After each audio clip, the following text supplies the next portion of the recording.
Welcome to triple H creations. நான் last time TET exam படிக்கிறவங்களுக்காக video போட்டப்போ rhyme scheme அப்படின்னு இங்கிலீஷில் ஒரு டாபிக் நான் வீடியோ போட்டேன். அதில் இந்த அயாம்பிக் பென்டாமீட்டர்ஸ் அப்படிங்கிற ஒரு கான்செப்டை பற்றி நான் அதில் ரொம்ப தெளிவாக சொல்லலை, அப்படி லைட்டாக சொல்லிட்டு போயிட்டேன். அதை ஒரு சப்ஸ்கிரைபர் இன்றைக்கி கேட்டிருக்காங்க. அந்த அயாம்பிக் பென்டாமீட்டர்ஸ் அப்படின்னா என்ன அப்படின்னு கேட்டிருக்காங்க. அதை கொஞ்சம் சொல்லித்தர சொல்லியிருக்காங்க. அவங்களுக்காக தான் இந்த வீடியோவை நான் உடனே அப்லோட் பண்ணுறேன். ஏன்னா டவுட் அப்படிங்கிறது எந்த இடத்துலையுமே இருக்கக்கூடாது இல்லையா. நம்ம ஒரு விஷயம் சொல்கிறோம் அப்படின்னா அதை கம்ப்ளீட்டாக தெளிவாகவும் சொல்லிடணும். அதுக்காக தான் இந்த வீடியோ போடுறேன். இப்போ இந்த அயாம்பிக் பென்டாமீட்டர்ஸ் அப்படின்னா ஒரு ஆங்கில பாடல்களில் வரக்கூடிய ரிதம் பற்றி பேசக்கூடியது தான் இந்த அயாம்பிக் பென்டாமீட்டர்ஸ். அந்த ரைம் ஸ்கீம் அப்படிங்கிற டாப்பிக்கே இந்த ரிதத்தோடு தொடர்புடையது தான். இது பெரும்பாலும் பொயட்ரியை ஒட்டித்தான் நிறைய இடத்துல நம்ம இதை பார்ப்போம். அதனால் இந்த அயாம்பிக் பென்டாமீட்டர் அப்படிங்கிறது ஆங்கில பாடல்களில் வரும் ஒரு ரிதம். இதை இன்னும் ரொம்ப ஈஸியாக சொல்லணும், ஒரு ஃபார்முலா மாதிரி வச்சுக்கணும் அப்படின்னா இங்கே பாருங்கள். ஒரு அயாம்ப் அப்படின்னா இந்த டா டம் அப்படிங்கிற சவுண்டை பேஸ் பண்ணி தான். பொதுவாக இசை அப்படின்னாலே நமக்கு அதில் ரிதம் தான் ரொம்ப முக்கியம் இல்லையா. இப்போ இந்த டா அப்படிங்கிறது வீக்கான சவுண்டை குறிக்கும். டம் அப்படிங்கிறது ஸ்ட்ராங்கான சவுண்டை குறிக்கும். சரியா. அயாம் அப்படிங்கிறது டா டம், week and strong sound. Pentameter அப்படின்னா பென்டா அப்படின்னாலே நம்பர் 5 அயாம்ஸ் இருக்கும். இப்போ டாடம் டாடம் டாடம் டாடம் அப்படி நமக்கு 5 அயாம் இருக்கும். அப்போ மொத்தம் 10 சிலபிள்ஸ் இருக்கும். ஒரு அயாமில் 2 சிலபிள் இருக்கும். டா ஒன்று இருக்கும், டம் ஒன்று இருக்கும். அப்போ பென்டாமீட்டரில் 5 அயாம்ஸ் இருக்கும். அங்கே 10 சிலபிள்ஸ் இருக்கும். இப்போ வீடியோக்குள்ளே என்ன பார்க்கும்போது உங்களுக்கு அது தெளிவாக புரியும்.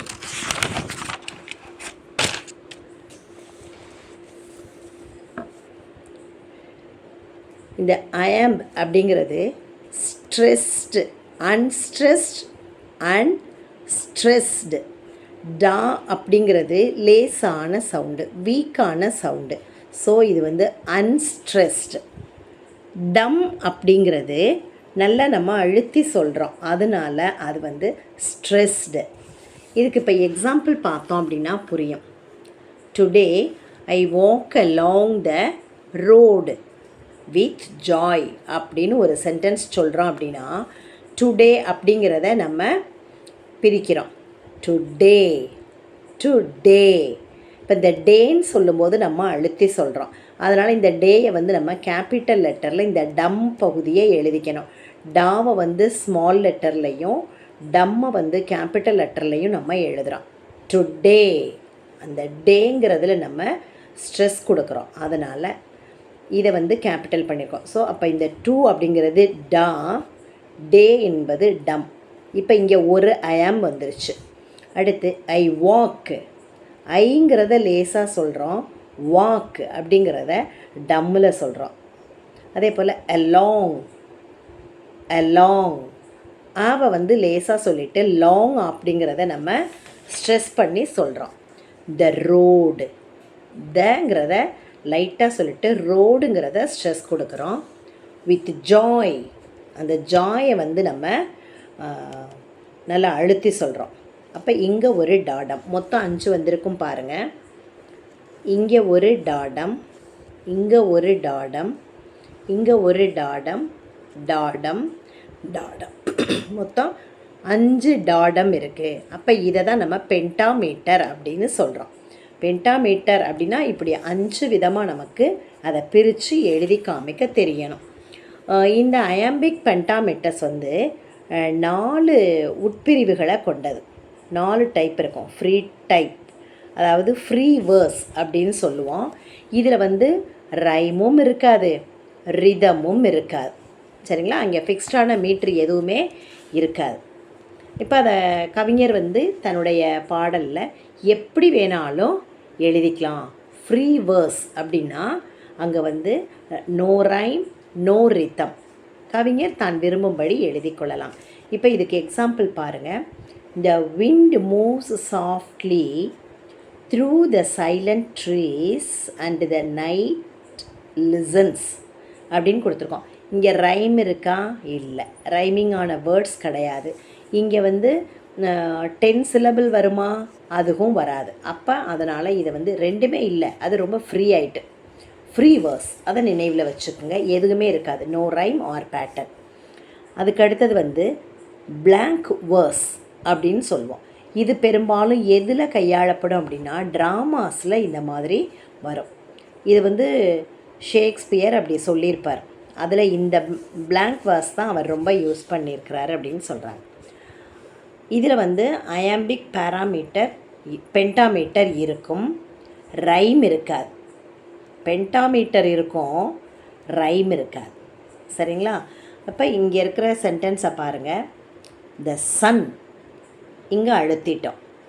இஸ் ரைசிங், ரை அங்கே வந்து நம்ம அழுத்துகிறோம். இங்கே வந்து கேபிட்டல் லெட்டர் தான் எழுதணும். ஆனால் நான் ஒரு எக்ஸாம்பிளில் எழுதுனதுனால உங்களுக்கு சென்டென்ஸ் எழுதுறதுக்காக எழுதிட்டேன். பட் இங்கே வந்து கேபிட்டல் தான் பண்ணிக்கணும். த சன் இஸ் ரைசிங் ஸ்லோலி. அப்போ அந்த ஸ்லோ அங்கே தான் நம்ம இம்பார்ட்டன்ஸ் கொடுக்குறோம். இந்த ஈஸ்ட், இன் அங்கே நம்ம ஸ்ட்ரெஸ் கொடுக்குறோம், தவை விட்டுட்டு ஈஸ்டில் கொடுக்குறோம். ஸோ இங்கே 2 syllable வந்துருச்சா? அப்போ 2 2 2 2 2, அப்போ 5 இடத்துல வந்துருச்சு. ஸோ இங்கே 10 syllable இருக்குது. அப்போ இது பென்டாமீட்டர். அதே போல்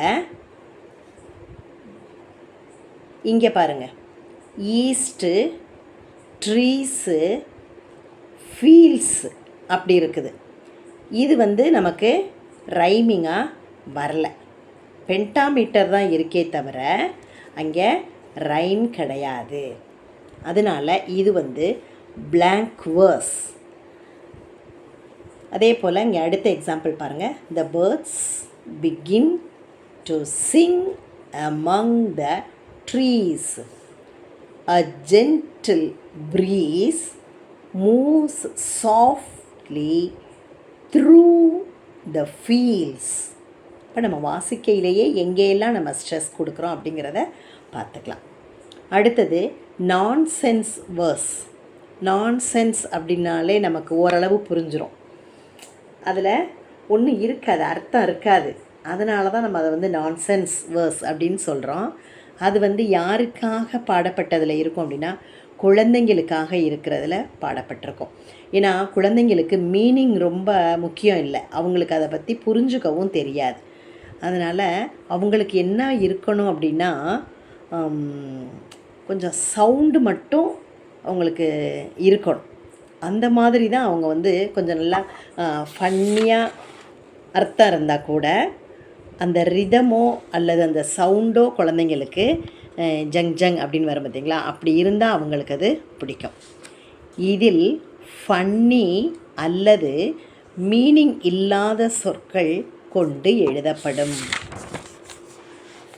பாருங்கள், எக்ஸாம்பிள் பார்த்தா தெரியும், இதில் அர்த்தமே இருக்காது, ரைமிங் எல்லாம் இருக்கும். அவே டே இருக்குது, ஆனால் இங்கே அர்த்தமே கிடையாது. மற்ற எல்லா சென்டென்ஸ்லேயுமே நம்ம பார்க்க போகிறதுல எல்லாம் மீனிங் இருக்கும். இந்த டைப்பில் மட்டும் நான்சென்ஸ் வேர்ஸில் மட்டும் என்ன இருக்காதுன்னா மீனிங் இருக்காது. இந்த flipper, flapper, flew away, dancing in the sky all day. சரியா?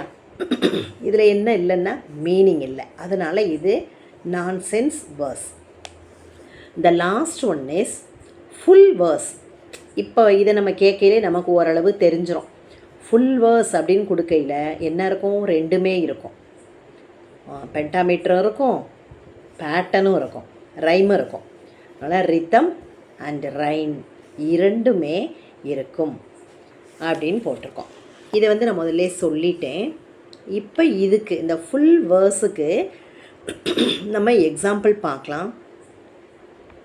டு டே, இந்த டுடேயை வந்து நம்ம எப்படி சொல்கிறோம்னா டுடே. அப்போ இது ஒரு பென்டாமீட்டர். ஐ வாக், இது ஒரு பென்டாமீட்டர். அலாங், இது ஒரு பென்டாமீட்டர். அடுத்து த சைலண்ட் ரோடு.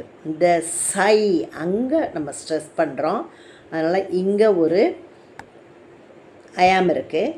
இங்கே லென்ட் ரோடு. இந்த சைலண்ட்டே 2 இடத்துலையும் பிரிஞ்சிருக்கு. Silent, silent. அப்போ சைக்கு வந்து நம்ம ஸ்ட்ரெஸ் பண்ணுறோம், லென்ட்டுக்கு சாதாரணமாக சொல்கிறோம். பட் ரோடுக்கு மறுபடி நம்ம அழுத்தம் கொடுத்துட்றோம். இப்போ இங்கே 5 ஐஆம்ஸ் இருக்குது, 10 சிலபிள்ஸ் இருக்குது. த சன், த சன், அந்த சன்னுக்கிட்ட நம்ம ஸ்ட்ரெஸ் பண்ணுறோம். இஸ் ரைசிங், அந்த ரை அங்கே நம்ம ஸ்ட்ரெஸ் பண்ணுறோம். ரைசிங் ஓவர், ஓ, அப்போ அங்கே நம்ம ஸ்ட்ரெஸ் கொடுக்குறோம். கொயட் அப்படிங்கிறத கோயட், அங்கே நம்ம ஸ்ட்ரெஸ் கொடுக்குறோம். 8ன்னு போகும்போது சாதாரணமாக சொல்லிடுறோம். ஹில்ஸ் அப்படின்னு முடிக்கும்போது ஸ்ட்ரெஸ் கொடுக்குறோம். இப்போ இங்கே ஒரு 5 ஐஎம்ஸ் இருக்குது. அதே போல் அடுத்த சென்டென்ஸ் ஐ லுக், லுக் அப்படிங்கையில் ஸ்ட்ரெஸ் கொடுக்குறோம். above, above, ஆங்கிறத லைட்டாக சொல்லிவிட்டு பவ் அப்படிங்கிறத ஸ்ட்ரெஸ் பண்ணுறோம். அண்ட் சிக்கு ஸ்ட்ரெஸ் கொடுக்குறோம். த ஸ்டார்ஸ், அங்கே ஸ்டாருக்கு ஸ்ட்ரெஸ். அடுத்து above, above, மறுபடியும் அந்த above-க்கு பவ்வில் நம்ம ஸ்ட்ரெஸ் கொடுக்குறோம். இப்போ இந்த 3 சென்டென்ஸ்லையுமே உங்களுக்கு 5 பார்ட்டு கொடுத்துருக்கோம். இதை நம்ம ஐஆம்ஸை சொல்கிறோம். 10 சிலபிள்ஸ் இருக்குது. இதை நம்ம டா அண்ட் டம், இது டா, இது டம், டா டம், டா டம், டா டம், டா டம், இந்த பேட்டர்னில் நாம் கொடுத்துருக்குறோம். இப்போ இது உங்களுக்கு நல்லா புரிஞ்சிருக்கும், சரிங்களா? இப்போ உங்களுக்கு புரியுதா? ஐயாம்பிக் பென்டாமீட்டர் அப்படின்னா எப்படி இருக்கணும்? ரித்தம் இருக்கணும், ரைம் இருக்கணும். நம்ம அதாவது இதெல்லாம் எதுக்கு சொல்கிறேன் அப்படின்னா, இதெல்லாம் நம்ம கவனிக்க வேண்டிய விஷயங்கள். ரித்தம் இருக்கா, ரைம் இருக்கா, மீனிங் இருக்கா இல்லையா, இதை இப்படி பிரிக்க முடியுமா, 5 ஐஆம்ஸாக பிரிக்க முடியுதா அப்படிங்கிறத நாம் இந்த ஐயாம்பிக் பென்டாமீட்டரில் நம்ம நினைவில் வச்சுக்கணும், சரிங்களா? This is for you. இது உங்களுக்கு நல்லா புரிஞ்சிருச்சு அப்படின்னா இந்த 2 சென்டென்ஸையும் நீங்கள் ஒரு நோட்டில் எழுதி பாருங்கள். இப்போ நான் சொன்ன மாதிரி 5 ஐஆம்ஸ் இருக்கணும். அப்படி இருக்கிற மாதிரி இதை ஸ்மால் அண்ட் கேபிட்டல் லெட்டர் போட்டு டா டம் பேட்டர்னில் இது 2ஐயும் நீங்கள் எனக்கு எழுதி கமெண்ட்டில், விரும்பினா கமெண்ட் சைடில் போடுங்க. அது கரெக்டாக இல்லையா, அதை எப்படி எழுதணும் அப்படிங்கிறத நான் சொல்கிறேன். கமெண்ட்லேயே நான் உங்களுக்கு போட்டு விடுறேன். இந்த வீடியோ உங்களுக்கு யூஸ்ஃபுல்லாக இருந்ததா? உங்களுடைய டவுட்டெல்லாம் போயிட்டா? Okay, very good. அடுத்து இன்னொரு வீடியோவில் உங்களை சந்திக்கிறேன். நன்றி.